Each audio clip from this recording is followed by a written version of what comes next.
बिस्मिल्लाहिर्रहमानिर्रहीम। उम्मीद करता हूँ आप सभी लोग खैरियत से होंगे और ज़बरदस्त तरीके से अपनी लाइफ को एंजॉय कर रहे होंगे। आप लोग जानते हैं, अल्ताफ़ अहमद नाम है, ताल्लुक़ रहीमियर खान से है और ट्रेडिंग के बिजनेसमैन बोल हूँ। और रिसेंटली जो हमने क्लासेस की हैं उसमें हमने पहली जो दो क्लासेस थी वो थ्योरी की बेस के ऊपर थी। फिर जो थर्ड क्लास थी वो जो थी उसमें हमने थोड़ा टेक्निकली सीखा था कि हम किस तरह अपने ट्रेंड को आइडेंटिफाई कर सकते हैं कि मार्केट की स्टेम डायरेक्शन क्या है। ठीक है। फिर उसके बाद आज का जो टॉपिक है वो सपोर्ट और रेजिस्टेंस के ऊपर है। ताकि आप लोग जो है ना वो आसानी से समझ सकें कि बेसिकली मार्केट के अंदर बायर्स और सेलर्स किस किस जगह पे बैठे हुए हैं और इंतज़ार कर रहे हैं कि जब मार्केट इस पॉइंट पे आएगी तो हम यहाँ से बाय करेंगे या सेल करेंगे। मैंने रिसेंटली अपनी क्लास में बताया था कि बेसिकली ट्रेडिंग जो है वो जंग का नाम है, वार का नाम है। एक कोल्ड वार है बायर्स और सेलर्स के बीच में, जहाँ पे दोनों जो है ना वो एक दूसरे के साथ लड़ रहे होते हैं कि कोई एक जीत जाए और दूसरा हार जाए। एक के जीतने के ऊपर हारने वाले को जो है वो नुकसान होता है और जीतने वाले को प्रॉफिट। किस तरह होता है कि अगर बायर्स हैं वो कोशिश करते हैं कि मार्केट को ऊपर की तरफ वो पुश करें ताकि मार्केट ऊपर जाने पे उन्हें फायदा हो जाए, लेकिन उसी दौरान जो सेलर्स होते हैं उन्हें नुकसान हो रहा होता है। और इसी तरह सेलर्स जो है वो मार्केट को पुश कर रहे होते हैं कि मार्केट क्रैश हो जाए या नीचे की तरफ गिर जाए ताकि उन्हें प्रॉफिट हो जाए, और इसी दौरान बायर्स को जो है वो लॉस हो जाता है। तो इन दोनों का जो आपस में जो मामला है या जो इनका आपस में तकरार है, इसे हम सिंपल कैंडल्स की सूरत में ही पहचान पाते हैं कि कैंडल्स किस कलर की बन रही है और मार्केट की प्राइस ऊपर की तरफ जा रही है या नीचे की तरफ। जब मार्केट ऊपर जा रही होती है तो हम ये समझते हैं कि बायर्स जो हैं वो पावर में है, और अगर मार्केट नीचे की तरफ आ रही हो तो हम ये समझते हैं कि मार्केट जो है उसके अंदर जो सेलर्स बैठे हुए हैं वो ज़्यादा पावर में है। तो आज जो हमारा टॉपिक है वो सपोर्ट और रेजिस्टेंस के ऊपर है। सपोर्ट और रेजिस्टेंस बेसिकली दो ऐसे पॉइंट्स हैं जिन पॉइंट्स के ऊपर हम ये आइडेंटिफाई करते हैं या ये हम इमेजिन कर लेते हैं अपने ही माइंड के अंदर कि ये वो पॉइंट्स हैं जहाँ पे मैक्सिमम बायर्स या सेलर्स बैठे हुए हैं। अब सपोर्ट और रेजिस्टेंस होता क्या है? सपोर्ट बेसिकली, आप सपोर्ट वर्ड का मतलब होता है सहारा देना, ठीक है, कंधा देना या उठाना, ठीक है, या वैल्यू देना। ठीक है, बेसिकली सपोर्ट का मतलब ये होता है। और रेजिस्टेंस का मतलब होता है ऑब्स्टेकल बन जाना, ठीक है, रुकावट बन जाना, ठीक है, टांग अड़ाना। ये इसके मुख्तलिफ मतलब है। तो सपोर्ट और रेजिस्टेंस बेसिकली दो ऑपोजिट चीज़ें हैं, लेकिन ट्रेडिंग के अंदर हम इसे जो है ना बहुत सीरियसली लेके चलते हैं, क्योंकि यहाँ पे जो है ना अगर हम टेक्निकली आगे मार्केट को समझने की कोशिश करेंगे तो ऐसी सूरत में हमारे पास सपोर्ट और रेजिस्टेंस का हमें पता होना बहुत ज़्यादा ज़रूरी होता है, जहाँ पे हम अपने आप को बचा भी सकते हैं और मौके का फ़ायदा भी उठा सकते हैं मैक्सिमम प्रॉफिट करने की सूरत में। अब सपोर्ट रेजिस्टेंस को समझने के लिए मैं सादा सी एग्जांपल्स दूंगा ताकि आप लोगों को समझ आ जाए। थ्योरेटिकली बता रहा हूँ, डायाग्राम्स में भी बताऊंगा, फिर लाइव मार्केट में भी जो है ना वो आपको करके भी दिखा दूंगा। थ्योरेटिकली ये है कि आप एग्जांपल लें, आप अपने घर में एक कमरे में बैठे हुए हैं, ठीक है, और आप अपने हाथ में एक वो सात रबड़ी बॉल नहीं होती, वो सात रबड़ी बॉल जो होती है या टेनिस बॉल कह लो जिसको। अब वो जो टेनिस बॉल आपने हाथ में पकड़ी हुई है, अब आप जोर से उसको ऊपर की तरफ फेंकते हैं, जोर से, तो वो मैक्सिमम कितना ऊपर जाएगी? वो मैक्सिमम छत तक जाएगी, छत को टकरा के वापस आ जाएगी। तो बेसिकली हमने बॉल को फुल फोर्स के साथ ऊपर की तरफ फेंका, लेकिन वो छत को टकरा के वापस आ गई। वो छत को टकरा के क्यों वापस आई? क्योंकि छत जो है वो बीच में रुकावट थी। अब उस रुकावट को हम रेजिस्टेंस का नाम देंगे, यानी कि हमारे ऊपर जो है, जो जिसने उस बॉल को रोका है, जो पूरी फोर्स के साथ ऊपर की तरफ जा रही थी लेकिन छत को टकरा के वापस आ गई, उस छत को हम रेजिस्टेंस समझ लेते हैं। ठीक है, यानी कि एक रुकावट। और इसी तरह जब बॉल नीचे आ रही होगी तो नीचे वो मैक्सिमम कितना नीचे आएगी? जाहिर सी बात है फर्श तक आएगी, जमीन तक आएगी, जमीन को टकरा के वापस ऊपर की तरफ जंप करेगी। तो हम जमीन को जो है वो स्पोर्ट का नाम दे देंगे कि बॉल नीचे गिर रही थी लेकिन जमीन की वजह से वो टकरा के ऊपर की तरफ वापस को उसने जंप कर लिया। तो हम जमीन को स्पोर्ट का नाम दे देंगे कि इसने गेंद को वापस ऊपर की तरफ उछाला है। तो छत जो थी वो हमारे लिए रुकावट थी, और जमीन जो है वो हमारे लिए स्पोर्ट का काम किया, उसने उसने एक सहारे का काम किया। अब यहाँ पे ना आप एक चीज समझिएगा, बड़ी इंपॉर्टेंट है। अब आप अपने घर में जिस रूम में बैठे हुए हैं, अम, ये चांस हो सकता है कि उसके ऊपर भी एक और रूम हो। हम एग्जाम्पल के तौर पे कह देते हैं हमारे घर के जिस रूम में हम बैठे हैं, इस रूम के ऊपर एक और रूम है, उस रूम के ऊपर एक और रूम है, यानी कि टोटल 3 रूम है। ठीक है, एग्जाम्पल के तौर पे। अब फॉर एग्जाम्पल मैं जो है वो जैसे कैसे बॉल को इतनी जोर से पावर के साथ फेंकता हूँ कि वो छत को तोड़ती है, तोड़ के ऊपर वाले कमरे में चली जाती है। तो ऊपर वाले कमरे में जब वो जाएगी तो जो छत को उसने तोड़ा है वो छत स्पॉट बन जाएगी, और जो उसके ऊपर वाली छत होगी वो रेजिस्टेंस बन जाएगी। मुश्किल तो नहीं हो रहा समझने में? फिर दोबारा आसानी से समझा देता हूँ, चलो एक और एग्जांपल देता हूँ कि सुपरमैन है, इस कमरे में बैठा हुआ है। ठीक है सुपरमैन जो है वो फुल पावर के साथ ऊपर की तरफ गया और छत को तोड़ता हुआ ऊपर वाले कमरे में पहुंच गया। अब वो जब ऊपर वाले कमरे में गया तो जिस छत को वो तोड़ के गया था वो छत उसका फर्श बन गई, और जो उस कमरे के ऊपर वाली छत थी वो उसकी मतलब कि छत बन गई दोबारा से, उसको हम रेजिस्टेंस का नाम देंगे। और जो हमारी पहले रेजिस्टेंस थी वो स्पॉट बन जाएगी। फिर वो जब ऊपर वाली दूसरे कमरे की छत को तोड़ेगा, तीसरे कमरे में जाएगा, तो दूसरे कमरे की छत जो है वो स्पॉट बन जाएगी, यानी कि फर्श बन जाएगी। और तीसरे की जो छत होगी वो रेजिस्टेंस रहेगी। इसी तरह जब मार्केट के अंदर आप देखते हैं कि मार्केट जो है वो डिफरेंट एंगल्स के अंदर मूव कर रही होती है, तो वहां पे जो बेसिक रोल होता है वो सपोर्ट और रेजिस्टेंस का भी होता है। ठीक है, वो किस तरह होता है वो मैंने ऑलरेडी एक एग्जांपल के अंदर आपको बताया, करके भी बताऊंगा फिर ज्यादा बेहतरी से समझ आएगा आपको। अब सपोर्ट और रेजिस्टेंस का सिंपल ये कंसेप्ट है कि एक ऐसा पॉइंट, एक ऐसी जगह जहाँ पे मार्केट या कोई भी चीज, फॉर एग्जांपल हमने गेंद की एग्जांपल ली, वो टकरा के ऊपर की तरफ वापस आई तो हमने उसे स्पॉट का नाम दिया, यानी कि फर्श।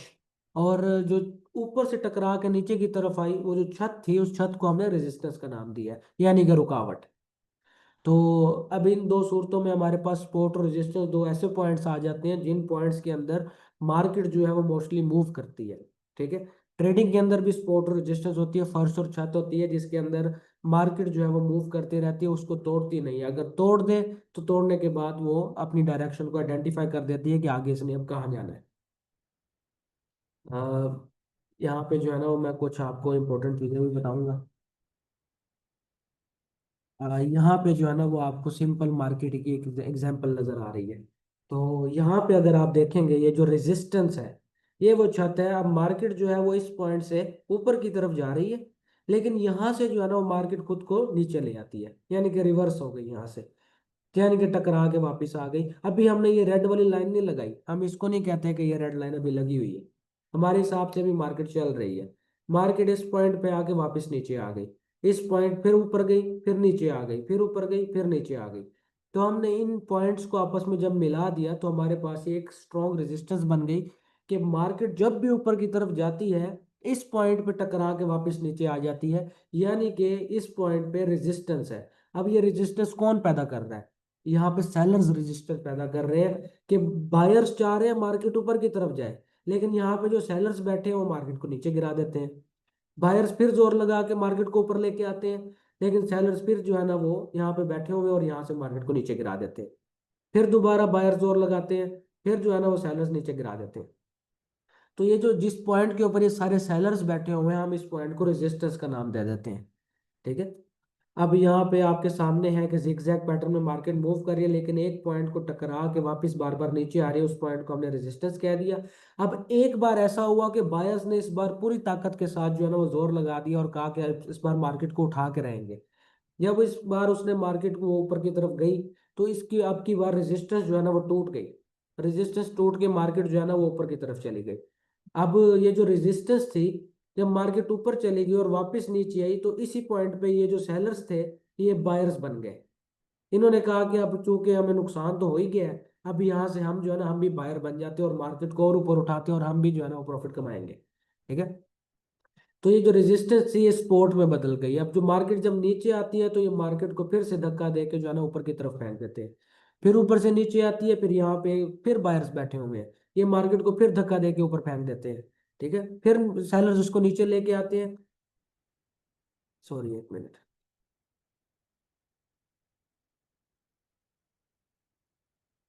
हाँ, इस पॉइंट पे थे हम, इस यहाँ पे हमारे पास सपोर्ट है। अब सपोर्ट में जो है ना वो सेलर्स बार बार मार्केट को नीचे गिराने की कोशिश कर रहे हैं, लेकिन जो बायर्स बैठे हुए हैं बार बार मार्केट को ऊपर की तरफ धकेल रहे हैं। तो ऐसी सूरत में क्या हो रहा है कि यहाँ पे हम इन पॉइंट्स को मिला के हम ये कंसिडर करते हैं कि ये स्पोर्ट है और यहाँ पे बायर्स बैठे हुए हैं। अब अच्छा, इस बात को याद रखिएगा, जो स्पोर्ट होती है वहाँ पे बायर्स बैठे होते हैं, जो रेजिस्टेंस होती है वहाँ पे सेलर्स बैठे होते हैं। ठीक है। अब यहाँ पे क्या हुआ कि अब की बार सेलर्स ने जोर लगाया और मार्केट को नीचे ले आए। अब चूंकि नीचे ले आए, ये जो बायर्स थे इनको थोड़ा नुकसान हुआ, इन्होंने कहा कि अब हम सेलर्स बन जाते हैं, तो ये यहाँ पे जो है ना वो मार्केट को नीचे गिराने में लग गए। अब बायर्स यहाँ से मार्केट को ऊपर उठाने की कोशिश कर रहे हैं और सेलर्स यहाँ से इसको नीचे धकेल रहे हैं। तो यहाँ पे जो सपोर्ट थी वो रेजिस्टेंस में बदल गई, और इस पॉइंट पे आएंगे शुरू शुरू में, तो यहाँ पे रेजिस्टेंस जो थी वो सपोर्ट में बदल गई। ठीक है। अच्छा, यहाँ पे ना एक टर्म इस्तेमाल होती है, RBS SBR। ठीक है। RBS का मतलब होता है सपोर्ट बिकम रेजिस्टेंस, यानी कि जब एक रेजिस्टेंस होती है वो टूटने के बाद सपोर्ट बन जाए तो उसे हम कहते हैं रेजिस्टेंस बिकम सपोर्ट। और जहाँ पे एक सपोर्ट होती है और वो टूटने के बाद रेजिस्टेंस बन जाए उसे हम कहते हैं सपोर्ट बिकम रेजिस्टेंस, यानी कि RBS और SBR। ठीक है, इनको ये दो टर्म्स होती हैं, अगर कहीं पे सामने आएंगी तो आपको याद आ जाएगा, वैसे इतनी कोई यूज नहीं करता ये। तो सादा लफ्जों में इसे हम सपोर्ट एंड रेजिस्टेंस कहते हैं। आपको कंसेप्ट समझ आ गया होगा बेसिकली सपोर्ट और रेजिस्टेंस होती क्या है। हम मार्केट को देखते हैं थोड़ा इस तरह, ये डायग्रामिक व्यू है। यहाँ पे आपको नजर आएगा कि ये काफी ऐसे पॉइंट्स थे जिन पॉइंट्स पे मार्केट नीचे भी आ रही है, ऊपर भी आ रही है। हम मार्केट के हाइज को मिलाते हैं और लोस को मिलाते हैं। इससे दो चीजें पता चल रही हैं कि ये जो है वो बेसिकली अप ट्रेंड है, क्योंकि हर बार हाई से अगला हाई ऊंचा बन रहा है, इसे हम हायर हाई कहेंगे, फिर उससे अगला हायर हाई, जो कल की क्लास में हमने स्टडी किया था। इसी तरह मार्केट जो है वो लो बना रही है, फिर हायर लो बना रही है, फिर उसके बाद हायर लो बना रही है। ठीक है। अब सपोर्ट रेजिस्टेंस में हमें कैसे पता चलेगा हमें कहाँ एंट्री लेनी है? हमारे पास यहाँ पे दो चांसेस होते हैं, एक थोड़ा ज्यादा रिस्की होता है, एक थोड़ा कम रिस्की होता है। अब ज्यादा रिस्की और कम रिस्की किस तरह मैं बताता हूँ। अब हमने ये दो लाइंस लगाई जहाँ पे हमने हायर हाइज और हायर लोस को मिला दिया, यहाँ पे हमारे पास एक अप ट्रेंड बन गया। ये तो हमारे पास ट्रेंड है, लेकिन स्पोर्ट स्पोर्ट और रेजिस्टेंस के पॉइंट ऑफ व्यू से ये जो ऊपर वाली लाइन है, ठीक है, ये ऊपर वाली लाइन हमारे पास रेजिस्टेंस है और नीचे वाली लाइन हमारे पास सपोर्ट है। कि अगर आप नोटिस करें कि इस लाइन से रेजिस्टेंस जब मार्केट नीचे आती है तो इस लाइन को टकरा के ऊपर की तरफ चली जाती है, यानी कि यहाँ पे स्ट्रॉन्ग बायर्स बैठे हुए हैं जो मार्केट को ऊपर की तरफ धकेल रहे हैं। यहाँ पे सेलर्स है नीचे भेजते हैं, बायर्स फिर इसको ऊपर भेज देते हैं। फिर इस पॉइंट के ऊपर यहाँ पे जो सेलर्स हैं वो मार्केट को धक्का दे के नीचे बायर्स के पास फेंक देते हैं, बायर्स फिर इसको धक्का दे के इसको ऊपर सेलर्स के पास फेंक देते हैं, सेलर्स फिर धक्का दे के उसको नीचे बायर्स के पास फेंक देते हैं। अब मार्केट, ये जो दो हमने लाइंस लगाई हुई है, इन दो लाइंस के अंदर आप अगर नोटिस करो कि मार्केट जो है वो एक पैटर्न के अंदर मूव कर रही है, यानी कि इन दो लाइंस के अंदर ही मूव कर रही है। अब जबकि इन दो लाइंस के अंदर मूव कर रही है, हमारे पास एंट्री लेने के दो चांसेस होंगे। ठीक है। नंबर एक, अगर इस पॉइंट के ऊपर हमने अगर आइडेंटिफाई कर लिया कि ये हमारी सपोर्ट है और ये हमारी रेजिस्टेंस है, तो इन पॉइंट्स के ऊपर जो हमारे लो पॉइंट्स हैं, यहाँ पे हम बाय की ट्रेड ले सकते हैं यहाँ से इस लाइन तक। यानी कि यहाँ से अगर हम बाय करें इस सपोर्ट से तो इस रेजिस्टेंस तक हमारे पास प्रॉफिट कमाने के चांसेस है। ये थोड़ा ज्यादा रिस्की है क्योंकि बीच में भी मार्केट रिवर्स हो सकती है, कुछ भी हो सकता है। ठीक है। ये इस पॉइंट के ऊपर अगर बाय करते हैं तो इस पॉइंट तक हमारे पास प्रॉफिट कमाने के चांसेस है। तो हर बार हमारे पास डिफरेंट चांसेस है प्रॉफिट कमाने के, अगर मार्केट इसी पैटर्न के अंदर मूव कर रही है। फिर दूसरे नंबर पे सबसे इंपॉर्टेंट बात जो पक्की ठकी बात होती है वो ये होती है कि अब हमने पिछली स्लाइड के ऊपर ये हमने स्टडी किया कि जब सपोर्ट या रेजिस्टेंस टूटती है तो वो अपनी ऑपोजिट बन जाती होती है। ठीक है, यानी कि अगर सपोर्ट टूटेगी तो रेजिस्टेंस बन जाएगी, रेजिस्टेंस टूटेगी तो सपोर्ट बन जाएगी। अब हम वेट करते हैं कि मार्केट या तो ऊपर वाली लाइन को तोड़ के बाहर निकलेगी या नीचे वाली लाइन को तोड़ के बाहर निकलेगी। अगर वो ऊपर वाली लाइन को तोड़ के बाहर निकलती है तो ऊपर वाली लाइन जो रेजिस्टेंस थी वो सपोर्ट बन जाएगी। तो यहाँ पे हमारे पास एक कम रिस्क वाली बाय की ट्रेड होगी, जहाँ पे अगर हम बाय करेंगे तो हमारे पास 80 to 90% चांसेस होगा कि हम प्रॉफिट में रहेंगे। और इसी तरह यहाँ पे अगर मार्केट नीचे वाली लाइन को तोड़ती है यानी सपोर्ट को, और तोड़ती है तो ये सपोर्ट जो है वो रेजिस्टेंस बन जाएगी, तो यहाँ से हमारे पास सेल की ट्रेड होगी, यहाँ से मार्केट के नीचे जाने के चांसेस होंगे। समझ रहे हैं? तो यहाँ पे हमारे पास ये टेढ़ी लाइंस के हिसाब से सपोर्ट और रेजिस्टेंस का कंसेप्ट है। नेक्स्ट आते हैं। नेक्स्ट हमारे पास इंपॉर्टेंट बात ये है कि हमारे पास हॉरिजॉन्टल सपोर्ट और रेजिस्टेंस भी हम लेके चलते हैं साथ, वो भी इंपॉर्टेंट है। अब यहाँ पे मार्केट इस तरह कुछ पैटर्न्स के अंदर मूव कर रही होती है। ठीक है, जहाँ पे साइडवे ट्रेंड भी होता है, यहाँ पे अप ट्रेंड भी होता है। फॉर एग्जांपल आप इस हिस्से को देखो, ये अप ट्रेंड है। ठीक है, इस हिस्से को देखो, ये डाउन ट्रेंड है, ये हिस्सा अप ट्रेंड है, जबकि ये वाला हिस्सा सारा साइड में ट्रेंड है। तो एक ही चार्ट के अंदर तीनों ट्रेंड्स मौजूद है। अब हम क्या करते हैं कि एक लाइन ऐसी लगाते हैं जहां पे सारे जो है वो हमारे पास हाईज और लोज जो है ना वो मिल रहे हो। मिसाल के तौर पे एक पॉइंट था ये हमारे पास, यहाँ से मार्केट टकरा के बहुत ऊपर तक चली गई। ठीक है, एक मिनट, अच्छा, फॉर एग्जाम्पल हमारे पास ये एक पॉइंट है, यहाँ से मार्केट टकरा के बहुत ऊपर तक चली गई, फिर वापिस आई, फिर इसी को टकरा के बहुत ऊपर तक चली गई। तो ये हमारे पास एक स्पोर्ट है, बहुत स्ट्रॉन्ग स्पोर्ट बन गई है। ठीक है, तो हम हॉरिजेंटल इस पे भी लाइन लगा सकते हैं। उसके बाद आप देखोगे कि मार्केट ने इसको तोड़ा। अब ये एक, दो, तीन, चौथी बार जो है ना ये कोशिश कर रही है ऊपर जाने की, लेकिन ऊपर जा नहीं पा रही। क्यों? क्योंकि ये जो स्पोर्ट थी ये रेजिस्टेंस बन चुकी हुई है। तो हॉरिजेंटली भी, यानी कि ये सीधी लाइन लगा के भी हम सपोर्ट रेजिस्टेंस बना के रखेंगे, और टेढ़ी लाइंस लगा के भी सपोर्ट रेजिस्टेंस बना के रखेंगे। इससे हमें पता चलता रहेगा कि कहाँ पे मार्केट रिवर्स हो सकती है और कहाँ पे मार्केट ऊपर जा सकती है या नीचे आ सकती है। ठीक है, इसके अलावा ये कुछ जोन्स हैं। हम जो लाइन लगाते हैं बेसिकली, वो लाइन इतनी इंपॉर्टेंट नहीं है कि हम सिर्फ एक लाइन लगा के कहें कि ये हमारी स्पॉट है। ये एक जोन भी हो सकता है, यानी कि कम से कम जो है ना वो 1 इंच का एरिया भी हो सकता है। अगर हम अपनी उंगली के हिसाब से देखेंगे चार्ट के ऊपर रख के, तो 1 या आधा इंच का एरिया भी हो सकता है। एक लाइन के ऊपर हम डिपेंड नहीं हो सकते, हम पूरा जो है वो एक जोन भी ले सकते हैं, और ये जोन हमारे लिए सपोर्ट और रेजिस्टेंस का काम भी कर सकता है। अब ये जो पॉइंट्स हैं, इन पॉइंट्स पे मार्केट ने अपनी डायरेक्शन चेंज किया, तो हम यहाँ पे हॉरिजॉन्टल लाइंस लगा देंगे, या इन्हें हम जोन कंसीडर करेंगे। यह एक ऐसा पॉइंट जहाँ से मार्केट ने नीचे आने की बहुत कोशिश की लेकिन नहीं आ सकी, तो हम उसे स्ट्रॉन्ग जोन का नाम दे देंगे। यानी कि यहाँ से जो है वो मार्केट ऊपर गई, नीचे आने की बहुत कोशिश की लेकिन हर बार टकरा के ऊपर चली गई, तो इसे हमने स्ट्रॉन्ग जोन का नाम दे दिया कि यहाँ पे जो है ना वो हैवी वाले बायर्स बैठे हुए हैं। ठीक है, अदरवाइज इसके अलावा हमारे पास ये जो रेड कलर का है, ये हमारे पास रेजिस्टेंस है। ये जो ग्रीन कलर का है ये हमारे पास सपोर्ट है। ठीक है, तो ये हमारे पास था सिंपल सा जो है ना सपोर्ट रेजिस्टेंस का कंसेप्ट। जब आप रियल मार्केट के अंदर जाते हैं, तो रियल मार्केट में आपको जो है वो कुछ इस तरह दिखाई देता है, यहाँ पे इस तरह, कि जब आप टेढ़ी लाइंस लगा के, यानी कि ट्रेंड लाइंस को यूज करके भी आप जो है वो स्पॉट रेजिस्टेंस देखते हैं, और उसके अलावा हॉरिजॉन्टल लाइंस को भी यूज करके स्पॉट रेजिस्टेंस देखते हैं, तो आपको मार्केट को आइडेंटिफाई करने का अच्छा तरीका मिल जाता है, अच्छा वे मिल जाता है कि मार्केट यहाँ से यहाँ तक जा सकती है। अगर इस लाइन को तोड़ती है तो आगे मेरे पास क्या ऑप्शन है। फॉर एग्जाम्पल, अब यहाँ पे हमारे पास ऊपर वाली रेजिस्टेंस है, नीचे वाली सपोर्ट है। अब मार्केट इसी रेंज के अंदर मूव कर रही है, इन दो लाइंस के अंदर।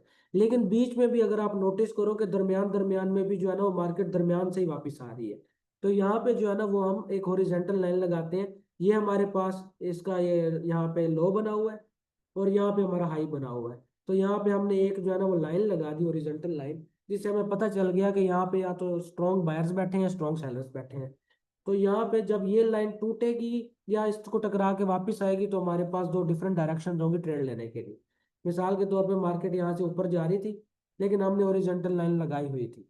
हाँ, इसको देख के, इस पॉइंट को देख के, इस पॉइंट को देख के हमें पता था ये कि ये भी हमारे पास सपोर्ट रेजिस्टेंस वगैरह है। तो क्या हुआ कि मार्केट यहाँ पे आई, तो यहाँ पे अब मार्केट ने जो है ना वो इसको या तो तोड़ के ऊपर जाती, तो यहाँ से मैं बाय की ट्रेड ले सकता था। अगर इसको टकरा के वापस आएगी तो मैं यहाँ से सेल की ट्रेड ले सकता हूँ। तो हमारे पास मल्टीपल ऑप्शन आ जाते होते हैं। लेकिन ये ट्रेड आप तब तक नहीं लोगे जब तक आपको कंफर्मेशन नहीं होती। कंफर्मेशन का क्या तरीका है, मैं आपको एक बार फिर से समझा देता हूँ, ताकि आप लोगों को समझने में जो है ना वो आसानी हो। फॉर एग्जाम्पल, सपोर्ट और रेजिस्टेंस के रेंज के अंदर मार्केट मूव कर रही है। अब हमारे पास जो लो रिस्क ट्रेड होगी वो होगी जिसपे हमें रिस्क कम होगा। वो होगी जो किसी लाइन के टूटने के ऊपर हमें मिलेगी। यानी कि अगर मार्केट इस लाइन को तोड़ के जो है वो नीचे आती है, तो हमारे पास सेल की ट्रेड है। अगर ऊपर वाली लाइन रेजिस्टेंस को तोड़ के ऊपर जाती है, तो हमारे पास बाय की ट्रेड है। ये तो हमारे लिए ऑब्वियस सी बात होगी ना। लेकिन यहाँ पे भी हम फौरन से एंट्री नहीं ले लेंगे, यहाँ पे हम कंफर्मेशन का वेट करेंगे। जब भी मार्केट अपनी ये लाइन तोड़ेगी, अगर तो न्यूज होगी तो फिर सीधा सीधा नीचे जाएगी मार्केट। अगर न्यूज नहीं है, तो ऐसी सूरत में जो है वो मार्केट इसको तोड़ के थोड़ी देर के लिए रुकेगी, वापस ऊपर आएगी, और इस लाइन को टकरा के फिर से नीचे जाएगी। तो अगर हमने कंफर्मेशन का वेट करना है, तो हम वेट करेंगे कि ये मार्केट वापस ऊपर इस लाइन तक आए, फिर मैं यहाँ से सेल की ट्रेड ले लूँ, फिर मार्केट नीचे ही आएगी। ठीक है, इसी तरह अगर तोड़ के ऊपर जाती है, ऊपर जाके हम फॉरेन एंट्री नहीं ले लेंगे, हम उसके वापस आने का वेट करेंगे इस लाइन तक, फिर इस लाइन पे हम बाय की ट्रेड ले लेंगे, फिर मार्केट ऊपर जाने के मोस्टली चांसेस होंगे। तो ये हमारे पास सपोर्ट और रेजिस्टेंस का टॉपिक था। मैं अपनी स्क्रीन जो है वो बंद कर रहा हूँ, दोबारा से जो है वो शेयर करता हूँ, फिर आपको जो है ना लाइव चार्ट के ऊपर भी चीज़ें जो है ना वो दिखाता हूँ। अच्छा, एक बार मुझे बताइएगा चैट में कि मेरी ये चार्ट शो हो रहा है आपको, स्क्रीन शेयर हो रही है?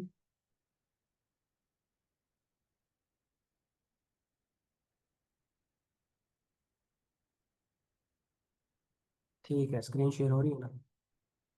अभी हमारे पास चार्ट है, ये हमारे पास गोल्ड का चार्ट है और 5 मिनट के टाइम फ्रेम के ऊपर है। ठीक है, ये साइड पे अगर आप देखेंगे तो ये हमारे पास ट्रेंड लाइन का ऑप्शन है। ट्रेंड लाइंस के अंदर हमारे पास मल्टीपल ऑप्शंस आ जाते हैं। ठीक है, यानी कि ट्रेंड के एंगल वाली हम ये वाली लाइन भी यूज कर सकते हैं, सिंपल ट्रेंड लाइन जो खुद से कस्टम कर सकते हैं, उसके अलावा हॉरिजॉन्टल लाइन भी हमें मिल जाती है। तो सबसे पहले हम कोशिश करेंगे कि सिंपल ट्रेंड लाइन की बेस के ऊपर हम जो है वो सपोर्ट रेजिस्टेंस ड्रा करने की कोशिश करेंगे। अब मेरे पास ये टच स्क्रीन है, आपको कुछ पता नहीं लग रहा होगा कि मैं कहाँ का क्लिक कर रहा हूँ, बट अब फॉर एग्जांपल इन दो हाइस को मैंने मिला दिया। यहाँ से है ना जो अक्सर मार्केट जो है वो टकरा के वापस ही आ रही है। ठीक है, एक और ट्रेंड लाइन लेते हैं। अगर वो आप यहाँ पे देखो कुछ इस तरह कि मार्केट इन दो पॉइंट्स पे जो है ना वो टकरा के बार बार ऊपर जा रही है। अब ये ना छोटे टाइम फ्रेम के ऊपर मैं कर रहा हूँ बेसिकली, ताकि आप लोगों को भी प्रैक्टिस करने में आसानी हो, क्योंकि यहाँ पे आपको बहुत सारे पैटर्न इस तरह मिल जाएंगे। ठीक है, ये हमारे पास जो है ना वो एक और ट्रेंड लाइन लेते हैं।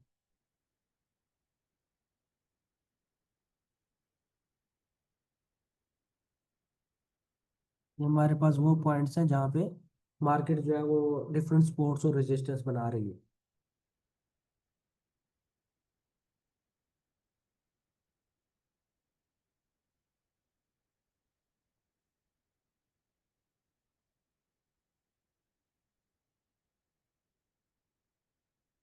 अभी देखने में ऐसा लगेगा कि कोई नया बंदा देखेगा ना इसको, वो कहेगा यार क्या गंद मारा हुआ है चार्ट के ऊपर, लेकिन असलियत में जो है ना यही एनालिसिस है।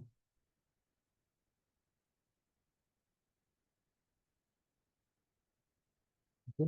ये देखिए, अगर आप नोटिस करें तो मार्केट बेसिकली इन लाइंस के अंदर मूव कर रही है।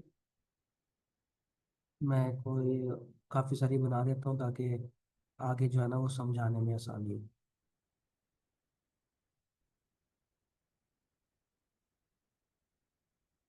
ठीक है, ये हमारे पास कुछ इंडिकेशंस हैं, या इसके अलावा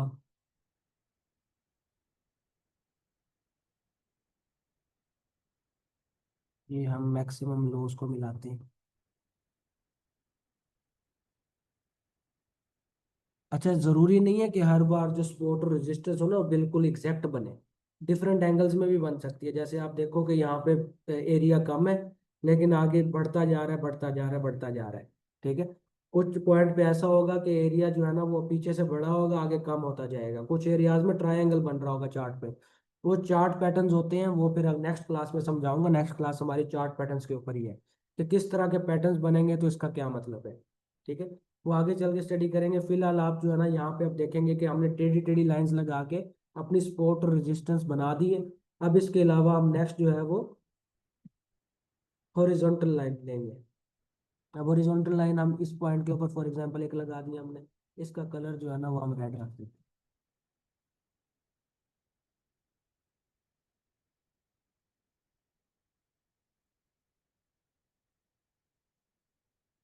पिंक कलर रख दिया इसका।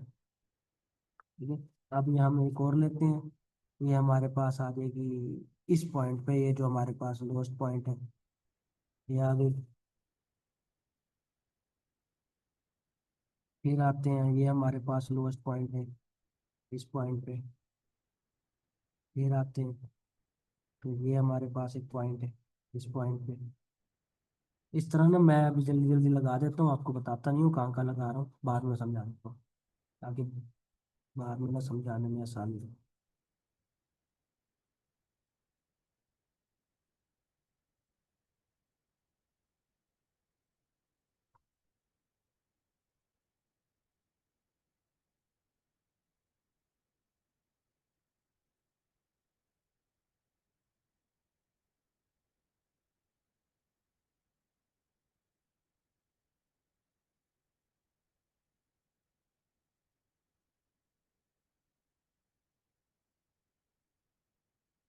ठीक है, ये हमारे पास अब कुछ हॉरिजॉन्टल लाइंस लग गई हैं। जो पिंक कलर की हैं वो हॉरिजॉन्टल हैं, जो ब्लू कलर की है वो टेढ़ी लाइंस है, जिसमें डिफरेंट पैटर्न नजर आ रहे हैं।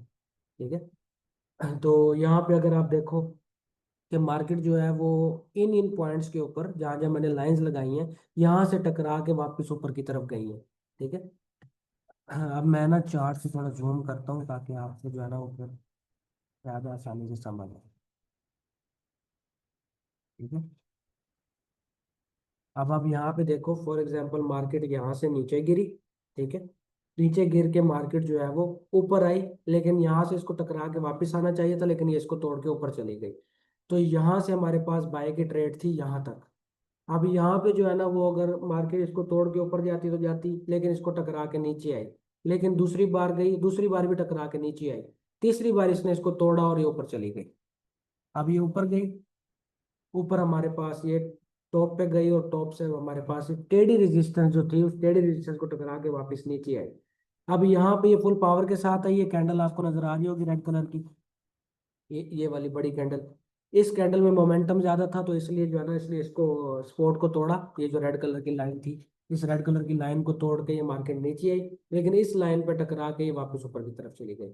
फिर आप कैंडल को देखेंगे, मोमेंटम ज्यादा था, तो इसने इसको तोड़ा। तो यहाँ जैसे इसने तोड़ा, हम यहाँ पे बाई की ट्रेड लेते हैं, तो ऑटोमेटिकली हम जो है वो इस पॉइंट तक या इस ब्लू लाइन तक हम अच्छी खासी प्रॉफिट कमा सकते थे।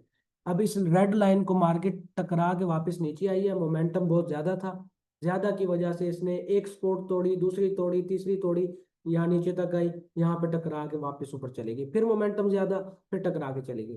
तो इस तरह जो है ना वो अगर आप नोटिस करें तो मार्केट सपोर्ट और रेजिस्टेंस के बीच में घूम रही होती है।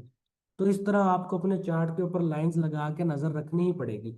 और ये सिर्फ ऐसा नहीं होता कि ये सिर्फ कुछ ही देर के लिए होता है। जो भी आपने सपोर्ट रेजिस्टेंस बना दिया, आगे पीछे जितना चार्ट है सबके ऊपर आपको जो है ना वो नजर आ रही होगी। अब मार्केट यहाँ पे है, अगर आप नोटिस करेंगे, यहाँ पे अब लाइव मार्केट फॉर एग्जांपल चल रही है। तो अब यहाँ से ना ये मार्केट इस जोन से टकरा के नीचे आ रही है। हम वेट करेंगे, या तो हम यहाँ पे सेल की ट्रेड ले सकते हैं कि यहाँ तक चली जाए, लेकिन रिस्की होगा। यहाँ पे हम वेट करेंगे, अगर ये इन दो लाइंस को तोड़ तोड़ के नीचे जाती है तो सेल है, अगर टकरा के वापस आती है तो बाय है। बाय होगी तो कहाँ तक जाएगी, कोई यहाँ तक जा सकती है, यहाँ तक जा सकती है, या ब्लू लाइन तक जा सकती है। अगर इसको तोड़ के नीचे चली गई तो नीचे मैक्सिमम कहाँ तक जा सकती है, वो हमारे पास जो नीचे ये डिफरेंट रेड लाइंस हैं, या तो इस लाइन तक आएगी, या इस लाइन तक, या इस लाइन तक, या मैक्सिमम इस लाइन तक। या अगर इससे भी नीचे गई तो इस लाइन तक आएगी। अगर इस लाइन को भी तोड़ दिया फिर तो कंफर्म सेल है ना, फिर तो मार्केट बहुत नीचे तक जाएगी। ठीक है, तो इस तरह हमारे पास ये सपोर्ट और रेजिस्टेंस का कंसेप्ट होता है। अगर इस वाले से आपका कोई सवाल है, कोई चीज़ समझ ना आई हो, तो आप जो है मुझसे पूछ लो।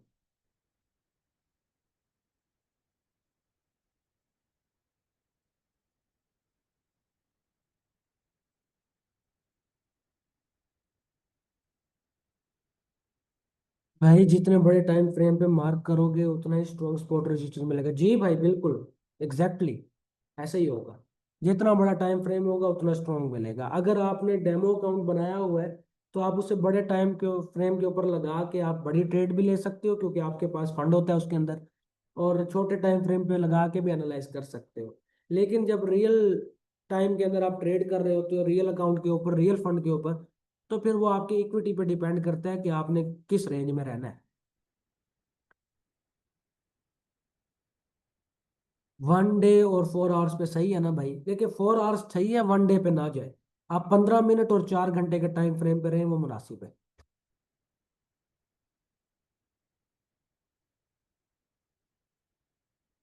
स्विंग कौन सा होता है?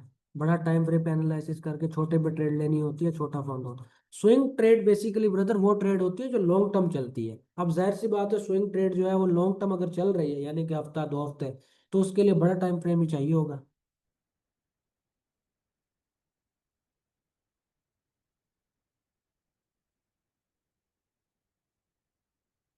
Best time frame? Sir confirmation का बता दें कैसे फील होगा। ब्रदर ये फील नहीं होगा, ये आपको नजर आ जाएगा जब भी कोई स्पोर्ट टूटेगी।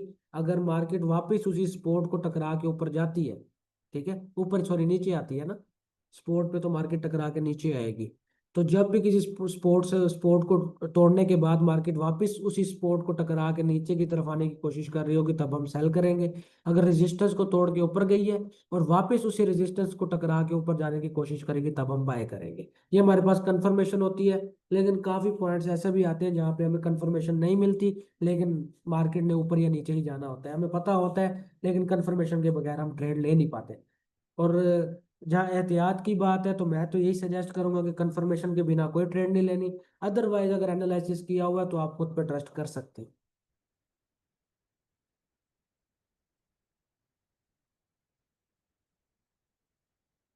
सर, जब सपोर्ट या रेजिस्टेंस को कैंडल ब्रेक करती है और कंफर्मेशन के लिए वापस आती है, तो वॉल्यूम देखना चाहिए या नहीं? देखिए, वॉल्यूम देखेंगे ये एक प्लस पॉइंट है, लेकिन उसके अलावा भी नॉर्मली आपको समझ आ जाता होता है कि अगर उसको टकरा के वापस जाएगी तो इसका मतलब वॉल्यूम कम था। ठीक है, अगर वापस उसी रेंज में आ जाती है, यानी कि जिस सपोर्ट को उसने तोड़ा, तोड़ के वापस उसी सपोर्ट को तो सपोर्ट जो थी वो रेजिस्टेंस बन गई, अब उस रेजिस्टेंस को तोड़ के वापस उसी रेंज में आ गई है मार्केट, तो इसका मतलब ये फेक ब्रेकआउट था, ये एक ट्रैप था, जो सिर्फ लोगों को एक धचका देने के लिए था कि भाई देखो जी अब स्पॉट टूट गई है, अब सारे सेल की ट्रेड ले, लेकिन मार्केट ऊपर आ गई, सबको लॉस हो गया। तो कंफर्मेशन इसलिए इंपॉर्टेंट है कि देखने के लिए कि ये फेक ब्रेकआउट था या नहीं था। फेक ब्रेकआउट में ये होता है कि आपने जो लाइंस लगाई होती है, मार्केट उस लाइन को तोड़ के वापस उसी लाइन के अंदर आ जाती होती है। आपको बाजार शुरू शुरू में ये लग रहा होता है कि मार्केट ने इस लाइन को तोड़ दिया, मैं एंट्री ले लूं, लेकिन मार्केट आपको धोखा दे देती है थोड़ी देर के लिए। तो इसलिए कंफर्मेशन इंपॉर्टेंट है। वॉल्यूम देखे ना देखे वो आपकी मर्जी है, पता तो वैसे ही चल जाता होता है। सर, मैं अगर स्कैल्पिंग ट्रेडिंग करता हूँ तो टाइम फ्रेम कौन सा होना चाहिए और कितने पिप्स होल्ड करने चाहिए? देखिए, अगर आप होल्ड कर रहे हैं और आपने टाइम फ्रेम दे के चलना है, तो फिर इसको स्कैल्पिंग का नाम ना दें, क्योंकि स्कैल्पिंग जो है ना, वो मेरी नज़र में थोड़ा जुआ है, वो अन्नेवाह खेलने वाली गेम है। तो फिर वो आप बटन दबाते रहें, कोई ना कोई ट्रेड तो प्रॉफिट में जाएगी, कोई ना कोई तो लॉस में जाएगी। फिर ये वाला हिसाब होता है। तो स्कैल्पिंग वाली साइड पे ना ही जाए तो बेहतर है। सर, ये मार्क किस टाइम फ्रेम में करनी होती है? अगर आप जो है ना डेमो अकाउंट पे ट्रेड करना चाह रहे हैं, डेमो अकाउंट पे प्रैक्टिस करना चाह रहे हैं, तो फिर आप 15 मिनट और 4 घंटे का टाइम फ्रेम या दो इनके ऊपर कर सकते हैं, आपको स्ट्रॉन्ग एनालिसिस मिलेंगे। अदरवाइज जिस मर्जी टाइम फ्रेम पे करें वो आपकी मर्जी है, ये टाइम पे डिपेंड करता है। अगर 5 मिनट के टाइम फ्रेम पे आप ये एनालिसिस करते हो, तो आपको कम टाइम लगेगा अपनी प्रिडिक्शन देखने में कि मार्केट अब ऊपर जाती है नीचे, आपके सामने सारा कुछ जल्दी जल्दी हो जाएगा। बड़े टाइम फ्रेम पे करते हो तो वो टाइम लेगा, फिर आप बैठे रहोगे पूरा पूरा दिन मोबाइल लेके, फिर ये सीन हो जाएगा। तो प्रैक्टिस के लिए भले जो सा मर्जी टाइम फ्रेम यूज करो, या सजेस्टेड टाइम फ्रेम जो है 15 मिनट 4 घंटे वो यूज करो। अदरवाइज जब खुद ट्रेड कर रहे होगे तब आपकी इक्विटी पे डिपेंड करेगा कि आपने कौन सा टाइम फ्रेम यूज करना है।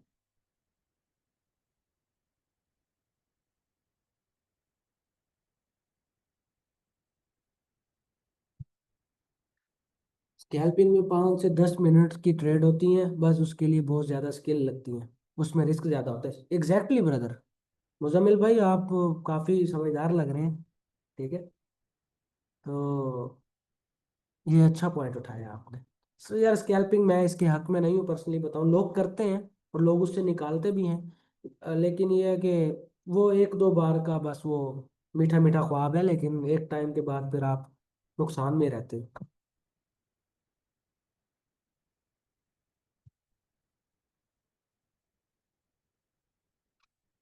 अभी बाय कहाँ से बनता है ब्रदर? अभी आपके सामने था कि मार्केट सपोर्ट और रेजिस्टेंस के बिल्कुल दरमियान में है, जो हमने ओरिजेंटल सपोर्ट रेजिस्टेंस बनाई थी ना, उसके बिल्कुल दरमियान में है। ठीक है, तो अभी हमें कंफर्म नहीं है जब तक कोई लाइन टूटती नहीं है या किसी लाइन को टकरा के वापस नहीं आते। ठीक है, तो ये मिनिमम मैं 5 मिनट के टाइम फ्रेम पे कर रहा था, जो 15 मिनट के टाइम फ्रेम पे जाएंगे तो और एग्जैक्ट कंफर्मेशन मिल जाएगी, बड़े टाइम फ्रेम पे जाएंगे और एग्जैक्ट मिल जाएगी। तो ये हम पे डिपेंड करता है कि हम उस पर क्या रिजल्ट निकालते हैं। एट दी एंड होना तो वही होता है, जैसे अभी अपनी क्लास से पहले न्यूज़ आई है और आपके सामने मार्केट में एक ही कैंडल में ऐसी तैसी की हुई थी। हाँ, सर, कैंडल स्पॉट के नीचे क्लोज हो और अगली कैंडल स्पॉट के ऊपर क्लोज हो, तो क्या एंट्री लेनी चाहिए? देखिए, कैंडल क्लोज होने के ऊपर हमने नहीं देखना, हमने देखना है कि इस टाइम वो किस पोजीशन के ऊपर आई हुई है, कि वो ऊपर चली गई और वापस आके उसको टकरा के ऊपर जा रही है कि नहीं। अब वो 10 कैंडल में टकरा के ऊपर जाए चाहे एक कैंडल में, ठीक है, हमें कंफर्मेशन के लिए हमने ये देखना है कि वो उस पोजीशन पे या उस प्राइस पे आई या नहीं है जिस प्राइस पे हमारी सपोर्ट या रेजिस्टेंस तय हुई हुई थी। काइंडली सपोर्ट क्या है? सपोर्ट क्या है ब्रदर, अब इसके लिए तो दोबारा से आपको क्लास लेनी पड़ेगी।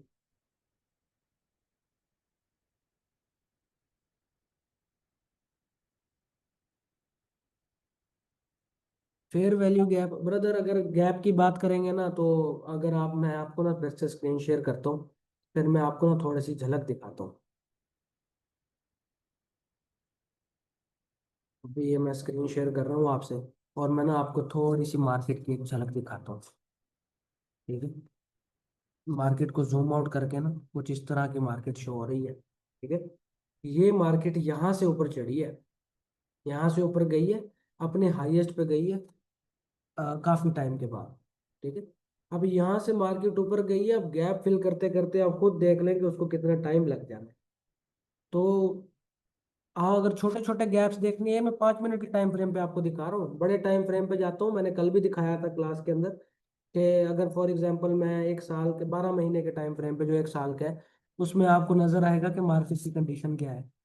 ये देखें, कुछ ऐसी कंडीशन है मार्केट की। जूम आउट कर रहा हूँ, ये देखें। ठीक है, यहाँ से वो टिमके होके ना मार्केट आफ्टर ऑल ऊपर ही गई हुई है। तो गैप जहाँ फिल करना होगा तो मार्केट ने कभी भी कर देना है, फिर इतना नीचे भी आ सकती है। हालांकि वो फिर उसके लिए सालों भी लग सकते हैं, कम टाइम भी लग सकता है, लेकिन एट द एंड आपको पता है गोल्ड ने ऊपर ही जाना होता है। तो आई होप आप अंडरस्टैंड कर रहे होंगे। ये जो है वैल्यू गैप वाला सीन है ना, मार्केट जो अपनी लिक्विडिटी पूरी करती है, गैप को फिल करती है, वो गैप को फिल करने वाला मामला कुछ इस तरह है कि उसके लिए अगर आप छोटा छोटा करके देखेंगे तो बेहतर है, अदरवाइज तो मार्केट कभी भी कुछ भी कर सकती है। अगर आप गोल्ड की बात करेंगे ना, गोल्ड में कभी भी कुछ भी हो सकता है। हम्म, आपके किसी हमसाए मुल्क ने आप पे हमला कर देना, या अमेरिका ने किसी और मुल्क पे हमला कर देना है, गोल्ड ने ऊपर चले जाना है, फिर हम सारा जाना और फेयर वैल्यू गैप लेके बैठे रहेंगे। तो थोड़ा गोल्ड जो है ना वो रिस्की है, लेकिन ये है कि मज़ेदार है। इसमें मार्केट जो है ना मूव जो है ना वो अच्छे टाइम पे होती रहती है, कम टाइम में आप जल्दी कमा लेते हो यहाँ से, सादा लफ्जों में। बहुत ही शरारती है गोल्ड जी भाई, शरारती तो है। सर सपोर्ट रेजिस्टेंस के साथ और क्या कंफर्मेशन करनी पड़ती है, क्या देखना चाहिए? इसकी कंफर्मेशन मैंने आपको बता दी हुई है। उसके अलावा दो और कंफर्मेशन होती हैं। वो एक होता है चार्ट पैटर्न, कि आप चार्ट को जूम आउट करके उसकी शक्ल देख के बता दोगे कि मार्केट आगे ऊपर जाएगी या नीचे। या फिर दूसरी कंफर्मेशन कैंडल्स के थ्रू होती है, कि कैंडल की क्या शेप बनेगी तो आपको कंफर्म होगा कि हाँ भी मार्केट अब ऊपर या नीचे आ सकता। वो फिर नेक्स्ट क्लासेस में। आज की जो थी वो हमारे पास सपोर्ट रेजिस्टेंस थी, और यहाँ से मार्केट बाहर निकल के वापस से टकरा के ऊपर की तरफ या नीचे की तरफ जाती है, तो हम उसे कहेंगे कि ये हमारे लिए कंफर्म ट्रेड है।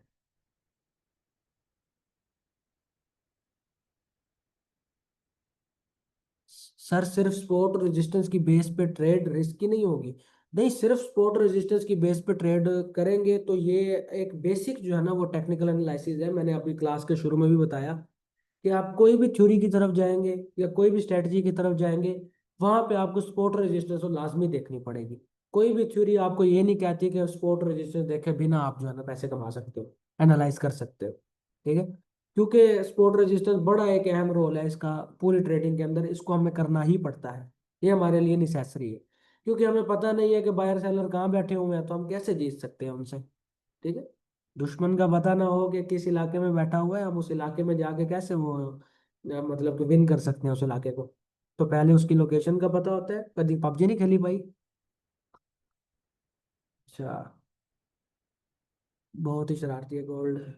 कैंडल स्टिक भी सीखनी चाहिए फिर, रिस्क मैनेजमेंट की क्लास होगी ना जी जी, रिस्क मैनेजमेंट की क्लास भी होगी, कैंडल स्टिक पैटर्न्स की भी क्लास होगी। इमोशन को कंट्रोल नहीं कर सकते, अगर मेरी ट्रेड थोड़ी भी प्रॉफिट में जाती है तो सेल कर देता हूँ, और अगर लॉस में जाती है बहुत टाइम होल्ड करता हूँ। ये कैसे ठीक करूँ सर? हफीज भाई, आपके लिए मेरी एक क्लास ऑलरेडी रिकॉर्डेड है, कहेंगे तो मैं आपको उसका लिंक दे दूंगा, वो है साइकोलॉजी ऑफ ट्रेडिंग। उसमें मैंने 4 से 5 ऐसे पॉइंट्स बताए हैं, जिन पॉइंट्स के ऊपर आप जो है ना वो अच्छे से इन चीज़ों पर कंट्रोल कर पाओगे। वो साइकोलॉजी की क्लास है, वो मैंने सोचा था इस इन लेक्चर्स के अंदर भी ऐड करूंगा, दोबारा से बताऊंगा, बट मैंने नहीं किया। मैंने कहा वो थोड़ा अलग से चीज़ है, वो डिटेल डिस्कशन है। तो वो फिर ले लीजिएगा क्लास, आपको आइडिया हो जाएगा। इसमें मुख्तलिफ चीज़ें आ जाती हैं। फोमो, जो आपका इस टाइम मामला है, उसको फोमो कहते हैं। फोमो FOMO होता है, इसका मतलब होता है फियर ऑफ मिसिंग आउट, कि यार मैं जो है ना वो कुछ ज़ाया ना कर बैठूं। अगर प्रॉफिट हो रहा है तो कहीं मेरा प्रॉफिट जो है ना वो लॉस में ना बदल जाए, तो इसको जल्दी जल्दी क्लोज कर दूं। और कहीं मेरा लॉस जो है ना, वो क्या कहते हैं, उस पर वेट करते हैं कि यार अगर मैं वेट ना करूं और ये प्रॉफिट में कल को मार्केट आ जाए तो मुझे दुख होगा, तो इससे अच्छा मैं वेट कर लेता हूँ। वो वेट करने के चक्कर में लॉस और बढ़ता चला जाता है और आप नुकसान कर बैठते हो। ठीक है, ये आपका जो है ना, थैंक यू सर, मैं आपको मैसेज करता हूँ, फिर सेंड करना। ओके, ग्रुप में लिंक सेंड कर देना। देखो ब्रदर, आज की क्लास का लिंक सेंड करूंगा, दो अलग अलग करूंगा तो लोगों ने परेशान हो जाना है जो आज क्लास में नहीं है, उन्होंने कहना ये क्या सीन चल रहा है। सर एडवांस टेक्निक्स भी होंगी ना इस कोर्स में। देखो, अगर आप उम्मीद में बैठे हैं कि बहुत ज़्यादा एडवांस होगा, तो वो फिर आपको पता है 2 2 3 3 महीने के कोर्स होते हैं, वो फिर बहुत लंबे चलते हैं। ये मैंने 10 दिन में कंप्लीट करना है, तो उसमें वही बताऊंगा जो नेसेसरी होगा। उसके अलावा स्ट्रेटजीज की एक अलग क्लास रखूंगा, जहाँ पे आपको स्ट्रेटजीज बता दूंगा, 3 डिफरेंट स्ट्रेटजीज, जिस पे आप जो है ना वो अच्छे प्रॉफिट्स निकाल सकेंगे या उनको आज के टाइम पे अच्छा यूज कर सकेंगे बस। फोमो का लास्ट डे करना, फोमो का लास्ट डे भाई नहीं करूंगा, क्योंकि इन क्लासेस की लिस्ट में मैंने साइकोलॉजी डाली नहीं है। इन कोर्सेज में नहीं होगा, वो अलग से आप यूट्यूब पे जाएंगे। मैं यहाँ लिंक भेजता होता हूँ ना ग्रुप में, तो इस लिंक से आप यूट्यूब पे जाएं, वहाँ पे आपको साइकोलॉजी वाली क्लास में मिल जाएगी। सर कर ले लंबा, हम आपके साथ हैं, बस सिखा दें। साथ के नाम पे टोटल 10 लोग हैं भाई, इधर आप कहते हैं साथ। अच्छा, मैं ना रिकॉर्डिंग एंड कर रहा हूँ, फर्दर और किसी का कोई सवाल हो तो पूछ ले, फिर एंड करेंगे इंशाल्लाह।